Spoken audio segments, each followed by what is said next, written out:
Well, we find ourselves tonight looking at the fall of Babylon. We talked briefly about this a couple weeks ago. And we see how God's wrath is finished. That's what we discovered last week. Chapter 16, it said, "It is finished." The same words that we heard Jesus say when he was on the cross. And now, after the 7 bowls have been poured out, we wait the destruction of Babylon. Revelations 14:8 said, "Then another angel shouting, 'Babylon is fallen, the great city is fallen, because she made all the nations of the world drink her wine of her passionate immorality.'" And so again, we find the similar words in Revelation 16 and 19, which we discussed last week. And as we read through the Old Testament, we find this word Babylon, and we immediately jump to what we know as Iraq. This is where Babylon was. This is where Babylon is. And so we begin to think about that. And as we read through the Old Testament and the prophets denounce Babylon, it became synonymous with immoral living or false religion. And so when we think of Babylon, it's not just Iraq on a map. It's rather a conceptual idea. It's religion, it's lifestyle. And so we find that we need to understand what New Babylon is, or what Babylon has always been. And so Babylon holds 2 prongs for us tonight as we study these 2 chapters. And the first is it's ecclesiastical, and the second is it's commercial. And so as we jump into Revelation 17, we find Babylon's ecclesiastical fall. Well, let's unpack that for a moment. When we talk about ecclesia, which is the root of that word ecclesiastical, what are we talking about? We're talking about the church, right? This is the community of faith. And so we have people who help govern over the community of faith. And we typically call them what? Pastors, which can be synonymous with elders or with deacons. These are people who have shown themselves to be mature in the faith. They're living up to the standards of God, and they're teaching it. So they are living and teaching and helping to govern. And so we find in Revelation 17 that Satan has set up something that is a false religion that mimics God. Now, we've already talked about the unholy trinity. Who is that? Satan, the beast, and the false prophet, right? That's the unholy trinity. And so tonight, we jump into Revelation 17:1 to look at kind of how things are set up. And we don't get a picture of how they're set up, but rather how God is tearing down things, okay? So when we read Paul's epistle to this city or to that person, what do? We don't know what the questions were, but we know what Paul's answers are, right? So we have to glean from the answer what the question was. Now, this would be terrible if it was Bill Belichick writing a letter in the New Testament, wouldn't it? Because he doesn't say anything, right? So, aren't you glad that Paul is very wordy, that Paul uses different words with different meanings at different times to give us a more layered understanding of what's going on? Revelation 17:1 says, "One of the 7 angels who had poured out one of the 7 bowls came over and spoke to me." This is John talking. "Come with me," he said, "and I will show you the judgment that is going to come on the great prostitute," and that word is porne in Greek, "who rules over many waters." Now, the word prostitute or porne or whore, if you read some renditions of this, is by definition a person who sells their body for sex. This is someone who is selling the most personal thing that God has given them that they might achieve something in the end. So if we drop down to verse 15, who are these people? Well, the angel said to me in verse 15, "The waters where the prostitute is ruling represent the masses of every nation and every language." So he is going to say to John that the prostitution that you have witnessed, the selling of people's selves, is going to take place everywhere, in every city, on every nation, in every language. And so people everywhere have participated in this. Now, this does not mean that they put on a short skirt and they high heels and they stood on a street corner. That's not what we're talking about. Okay? So we're not talking if we lived in Texas, Harriet Hines Boulevard. We're not talking about whatever street it may be in Charlotte. We're not talking about that dark alleyway in the city where you grew up. This indicates that there will be one world religious system. People are giving themselves to something. They are selling themselves out. They are giving everything they have away that they might participate in what Babylon is offering. And so when we look at Babylon, we're looking at the ecclesiastical head. Now, Satan is going to give power over, right? And so they're going to say, worship me. So there's the religion part, right? So if you're worshiping a statue, if you're worshiping the beast or the false prophet, if you're worshiping the dragon, you're worshiping something other than God. Now, in this world, we have two choices for things to worship. What are they? God and what? Everything else. Because God said in his 10 suggestions, right? No, they're commandments. He said, thou shalt have no other God before me. So what does that mean? Does that mean my wife can be right up there beside God? No. Your children? No. Job? No. Church? No. Friends? No. God is there at number one, numero uno, by himself. Okay? Nothing else compares to God. And so this term, this ecclesiastical term, speaks to the community. Satan this whole time has been building a community. The beast and the false prophet have been out raising support for the community. The three demons that looked, remember those? They looked like frogs and they ran out to assemble all the worlds together. They were saying, buy into the system. Here's what you believe in. There's your faith. And this is how you live. That's the praxis of our faith. And so what we find is they have been reeling in the leadership of various communities around the world. And now, which communities? Is my community safe? It said every nation and every language. So what does that mean for us? It's everywhere. How many of you know that sin is everywhere? Did you know it's lurking in your house, waiting to grab you, isn't it? Every time you cut the TV on. Every time you cut the radio on, every time we pick up our device, our tablet or phone, it's lurking in the shadows, ready to jump on our screen at a moment's notice. Revelation 17:2 says, the kings of the world have committed adultery with her, and the people who belong to this world have been made drunk by the wine of her immorality. Now think about that for a second. It says the people of the world. Who are the people of the world? They are the people who have not had their name written where? In the Lamb's Book of Life. And so everyone who is not mentioned in the Lamb's Book of Life is who we're talking about. This is the indication that there is a great spiritual whoring going on in society. And this whoring has led to the support from the world leaders, that the world leaders are saying, our people want it, we want it, the nations are wanting it, bring it to us. And her false teaching is so enticing to the listeners that it is described as being intoxicating. Guys, how many of you remember when your wife was intoxicating? Yeah? Ladies, how many of you remember when your husband picked up that baby in their arms and you just melted because it was intoxicating? Do you remember those moments?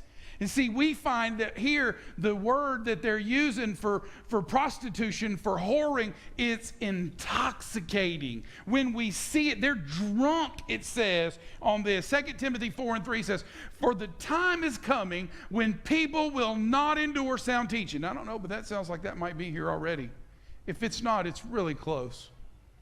People don't want to hear sound. Do you understand what you're saying? They don't care. But having itching ears, I got to hear something else. They will accumulate for themselves teachers to suit their own passions. That's okay. I don't need your church. Your church does it. Your church is too tight. It's, you know what? I'm going to go over here and find a church that lets me do what I want to do and tells me I'm a good person because I listen and I love and I'm going to accept. That's not what Jesus said. He said narrow was the way. He didn't say wide. Wide was the way to where? Destruction. He said narrow is the way and few find it. I'm quoting my Savior here.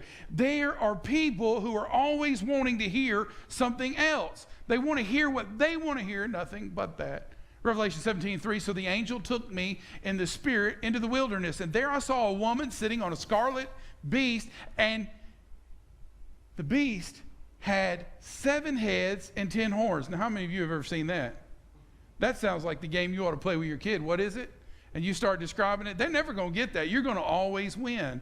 They're never going to know what this is. And so it's going to be blasphemies written all over that are all over its body.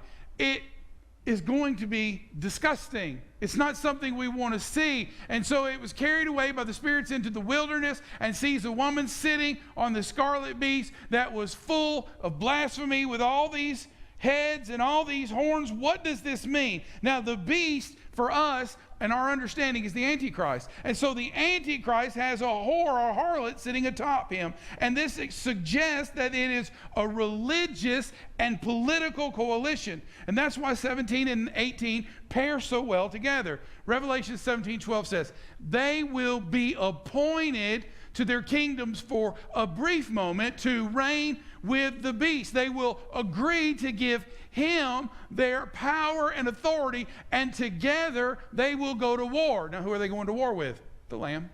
Who is the Lamb? He's the Lamb slain from the foundation of the earth. He's the one who hung on the cross. He's the one who died for me and said, abide in me and I'll abide in you, and I'll be the root of your life, and I'll supply everything that you need. I'm the beginning and the end. I'm the word that was spoken in creation. We're speaking of Jesus Christ. And they're going to go to war against them. Who?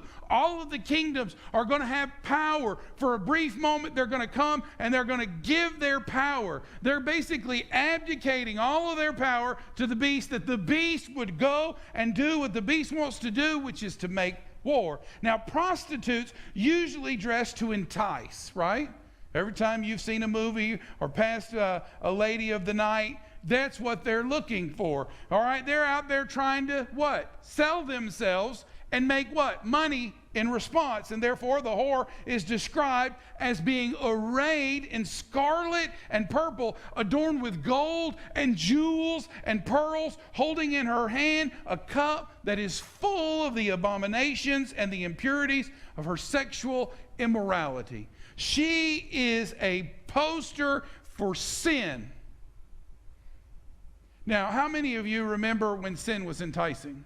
Do y'all remember how? I mean, it was for some of y'all, it must have been decades ago, because y'all haven't even looked sin's way, you know? You're like Moses and the burning bush. You got your eyes so focused on Jesus, you don't know what's going on over here. It said he didn't look to the right nor to the left, but he looked at what God was doing, right? That's the way we are. It's enticing for a reason.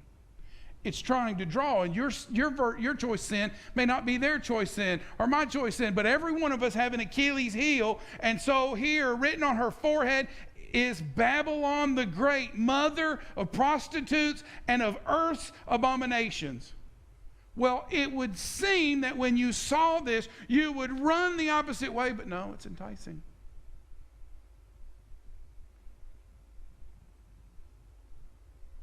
Do you remember somebody else who was enticed? The world was being destroyed. The city behind, home. She couldn't help herself. But for one little glimpse, turned back to see what was happening. Why? Because she so longed to be at home. We're speaking of Lot's wife. And she became a pillar of salt. She, maybe the children also, are the reason that they couldn't find 10 righteous people in the city.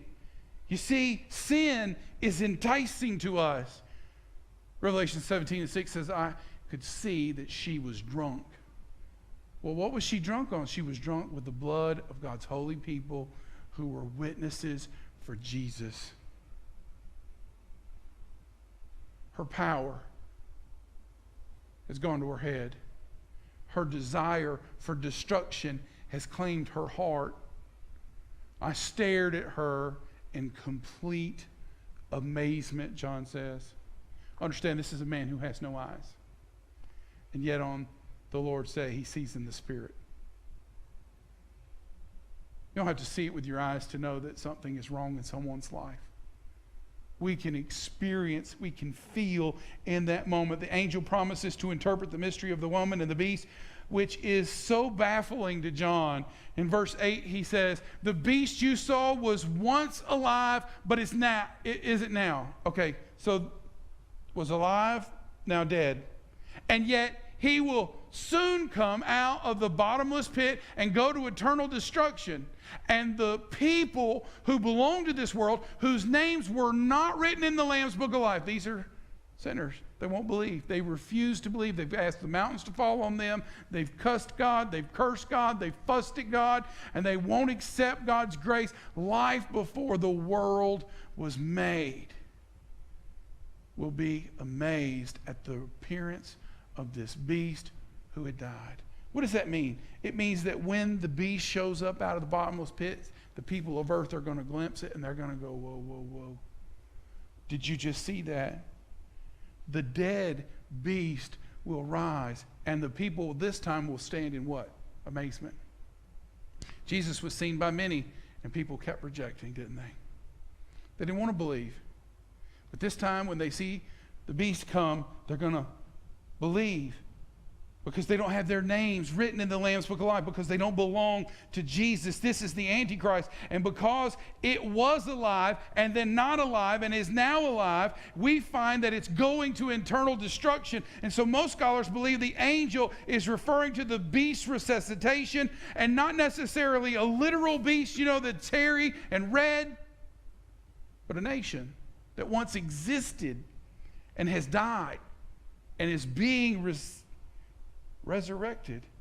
So let's weave for a moment some things we read back in Revelation 13:3. The beast seemed wounded beyond recovery, was healed. The whole world marveled at the miracle and gave allegiance to the beast. The beast required all the earth to worship the first beast, whose fatal wound had been healed. All the miracles that were performed, they just bear witness of the beast and the beast's power. They deceived all the people. The first beast, fatally wounded, came back to life. So what we see here as the angel begins to explain this is we see a proleptic moment. The beast has happened, and then they're speaking to something as though it had already happened. Do you remember when we had that discussion? And so here we find them foreshadowing of what is to come. And so here, now in the living of this moment, John looks over at everything and he goes, what is the world?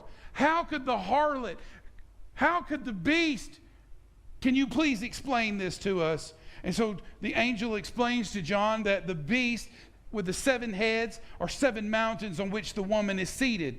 And the verse 10 says, they also are 7 kings. So 7 kings of 7 mountains means 7 kingdoms, 5 of whom have fallen, and 1 other who is not yet come. So there's one that's about to come. And when all of this happens, we find that there's this struggle going on. John says, okay, explain this to me. There's 7. I understand there's 7. 5 were and are coming back. 1 has not yet come, verse 9 says. And then there's 1 who is. And so here we find that 7 Gentile world empires, 5 of which have fallen. And this could be from the likes of Egypt, Assyria, Babylonia, Persia, and Greece. 1 is Rome, and 1 is to come. 7. Are those the real 7? I don't know. The book doesn't say. But for our processing need, there were 5 that were. There's 1 that is and has been. And there's 1 that's coming.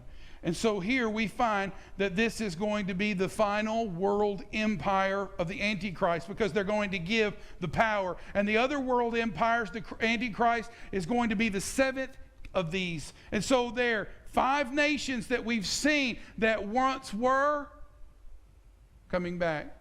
1 that has been and 1 that will be. In verse 17, 1 said what?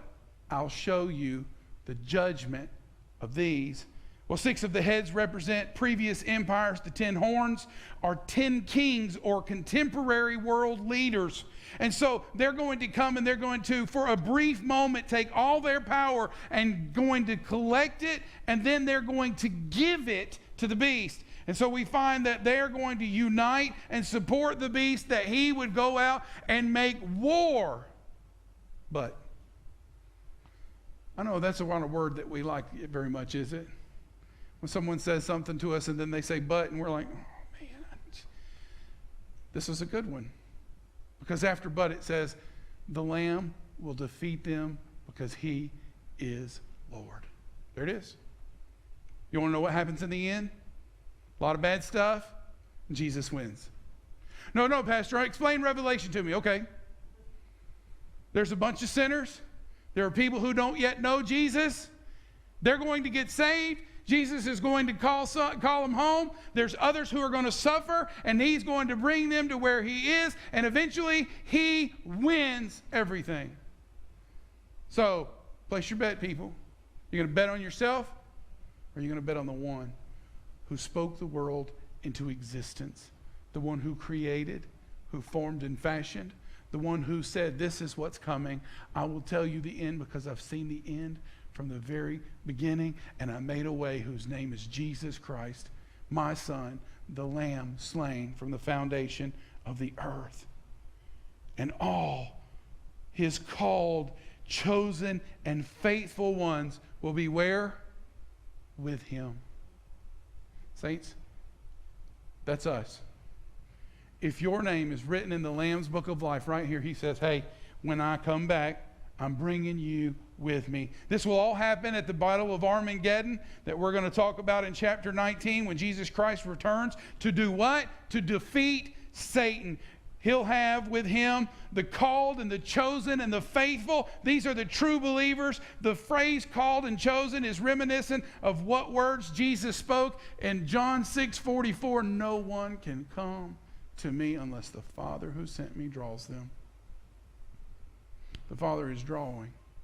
The reason that God prompts you to say something to a person at the register near you, or your server at your table, or the person on the street, or in the cubicle beside you, or to your son, or to your nephew, or to your mom, or your dad, or your grandchild, is because he's saying, I want to draw them into a relationship with me.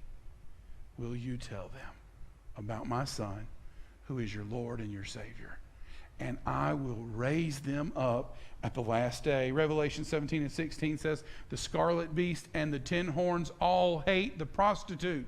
There's a faction that is warring. They don't want the prostitute anymore. You served your purpose, but I'm not going to keep up with you. They will strip her naked, eat her flesh, and burn her remains with fire. This indicates that the Antichrist will plunder her wealth and will totally destroy her. While the time is not given, it seems that these events take place in the middle of the 7-year Great Tribulation. If you want to study that a little deeper, go to Daniel 9:27 or to Matthew 12:15, and you can find some solace there.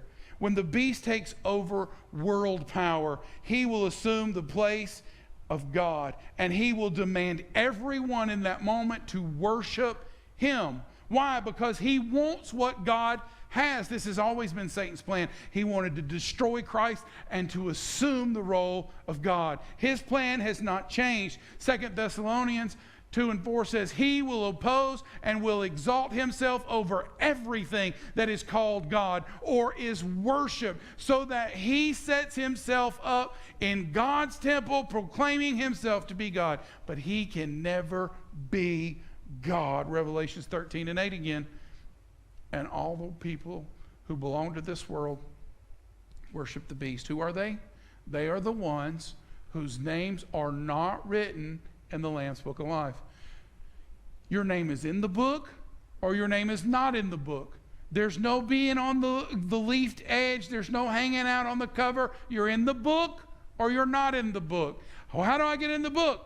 Confess your sins, accept Jesus Christ into your heart, and believe that God raised him from the dead. Then the statue of the beast commanded that anyone refusing to worship it would be put to death. The angel further explains back in Revelation 17:17, for God has put a plan into their minds, a plan that will carry out his purposes. You don't think that God's up to something sometimes, but God is always working, even when we don't see. They will agree to give their authority to the scarlet beast, and so the words of God will be fulfilled by sinners. God is in control of our world. When you wonder sometimes if God sees, if God knows, now understand that he is El Roi. He is the God who sees. Pastor, I don't know if you understand my situation. Go back to find where El Roi is mentioned. It's mentioned to Ishmael's mother. Sarah's handmaid has run out and has nothing. She's destitute, and the Lord says, I see you. I see you right where you are. I know what you're up against, and I will make a way for you. I will provide. That's the passage. And so the beast and his followers will think that they're serving their own ends, but in fact, they'll be fulfilling God's plan. This is because of the eternal principle that we find in Galatians 6 and 7. Don't be misled. You cannot mock the justice of God. You will always harvest what you plant. If you're a fan of secondhand lines, if those seeds all look like corn, guess what you're going to get? Corn. And so we find finally that the angel explains the woman John saw is the great city that has dominion over the kings of earth. There in verse 18, and apparently the false religion of the whore will be centered in some great city. It will have a display of such power. It has control over the leaders. Why? Because it's intoxicating. They can't help themselves. Not only will they be the ones who fall in the ecclesiastical Babylon, but there's going to be a fall in commercial Babylon. Now, what is that? Well, in Revelations 18:1, it says, after all this, I saw another angel come down from heaven with great authority, and the earth grew bright with his splendor. And the angel calls out with a mighty shout that there is something that is going to take place. What is this? It's another proleptic message. What is that? It's a message that says, I knew they were dead as soon as they walked through the door. They're still living. So this event is pronouncing a fact over something that has not yet happened. And so the angel announced a future event that had already happened in Babylon's destruction. It's the destruction of the unclean, of the detestable beast, and everything that you can think of that is nasty. There is their aligning that is coming into the year. And we find here that there are going to find in this moment an opportunity where the world takes on a desire for something that is not yet happened. This is what the angel tells them. Well, Pastor, what is this that we're talking about? Okay. How many of you know who Psy is? Nobody? I should go in there and ask the youth and the kids, right? Now, there was a song that came out a few years ago, Opum Gangnam Style. Anybody remember that? It was a Korean man. He was dancing. He's a YouTube sensation. How do we know he's a YouTube sensation? Because he got 3.2 billion hits on YouTube. Does that make him a sensation? Yes. He is a Korean artist, pop artist, and he runs around dancing, and he's telling everybody, this is how we rock it in my neighborhood. Now, many of you have heard a lot of songs that lasted 4 minutes, and you thought to myself, I don't even know what that says.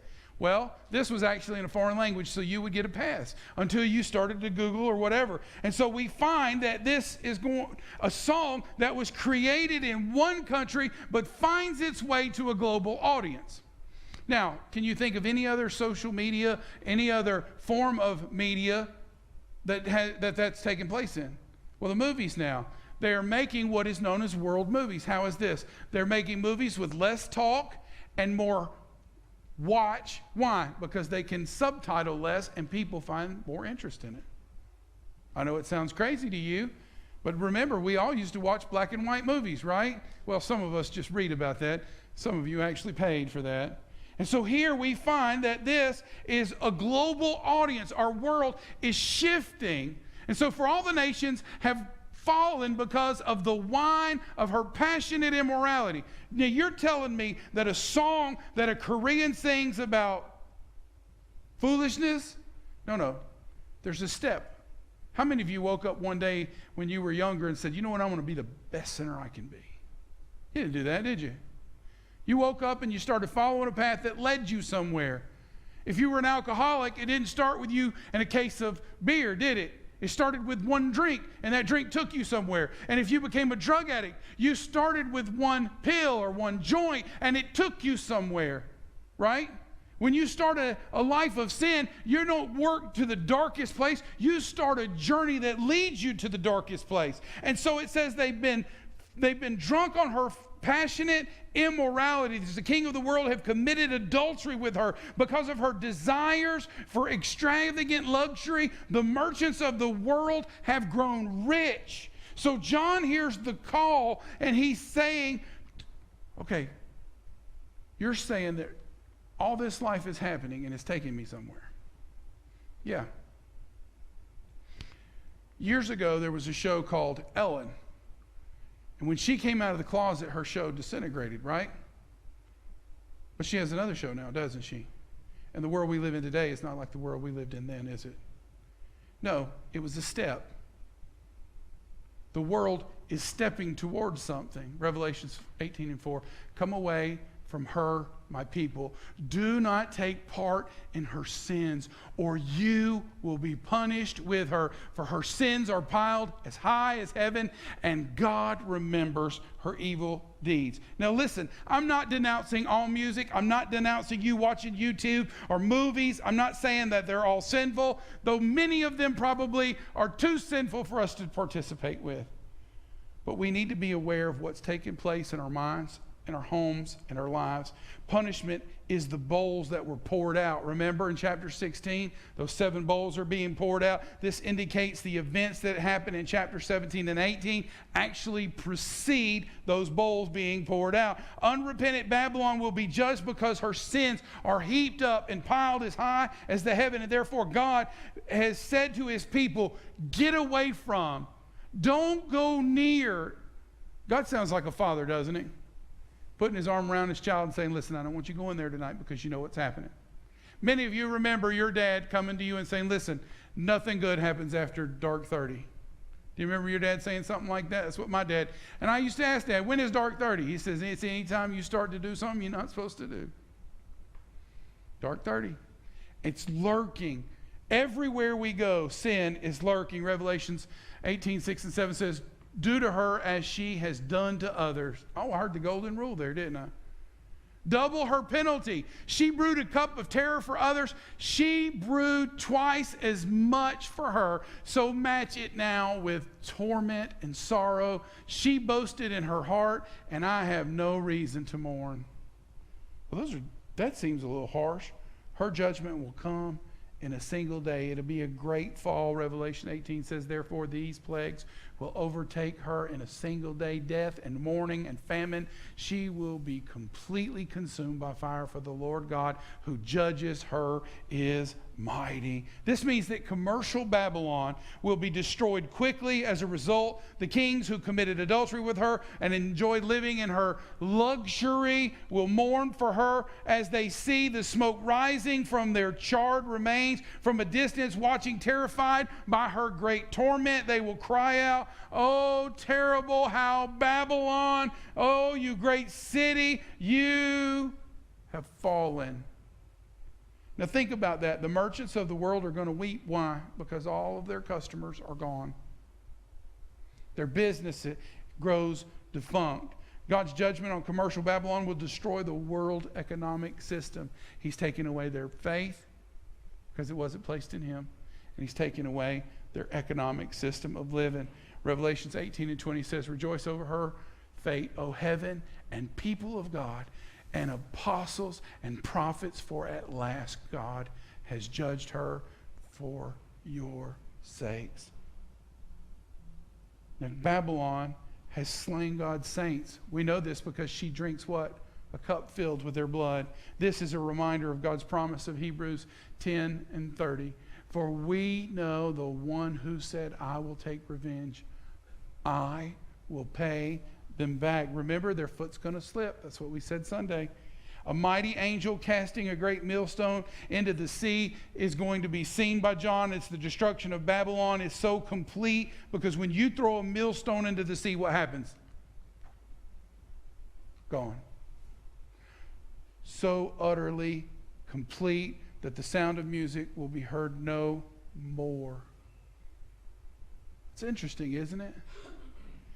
All craftsmen, tradesmen, they won't exist anymore. Affluent lifestyles that are characterized in the first part of the tribulation are ended in verse 21 and 23. Verse 24 says, in your streets flowed the blood of the prophets and of God's holy people, and the blood of all people slaughtered all over the world. Babylon the Great and the final world empire and all of its splendor is still in the future for us. However, I am completely confident to say to you today that the evil system of Babylon is already under construction right now. How can you say that?